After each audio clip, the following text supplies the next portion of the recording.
Let's take a look at the fixture group. How to save the fixture group. The fixture group is a function that helps us quickly select fixture. We can first click on the Group Plus palette window. It can store a total of 300 fixture group in it.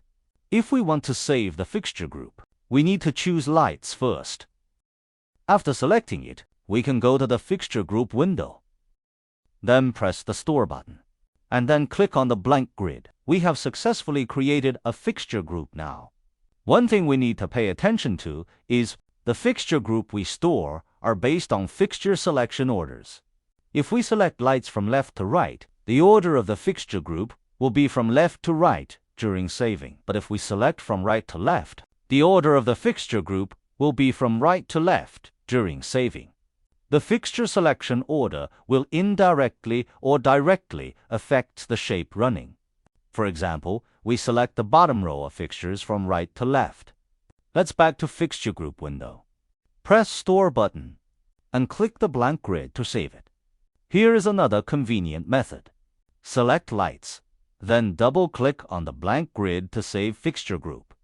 This is a quick way to create Fixture Group without pressing the Store button. Remember to press the Clear button before creating and saving a new fixture group. If we have just saved one fixture group and directly select fixtures to save the next group, the data will be mixed together. So we must press the Clear button before creating and saving a new fixture group. Then select Lights for the next fixture group. Double-click a blank grid to create and save a fixture group. After saving the fixture group, we can move it, copy it, delete it. For Move the fixture group, press the Move button. Click on the fixture group. Click the blank space. Successfully moved. For Copy the fixture group, press Copy button. Then click on the fixture group that needs to be copied. Click the blank grid. It replicates an identical fixture group. For Delete fixture group, press Delete button. Click on this light group, and it will be deleted. We can also edit the fixture group. First, press the Edit button. Click on this fixture group.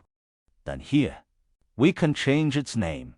Click the name, then enter the content. For example, this is an LED light. We type in LED, click Enter. It will display our modified content below the name. Let's close this window. The newly modified group name has been synchronized to the group window. Click the doodle board on the left side of the screen. For example, we can draw an arrow pointing from left to right. Then click on the fixture group. The graffiti content will be applied to the display of the fixture group. The above content covers the creation, moving, copying, and deletion of fixture groups.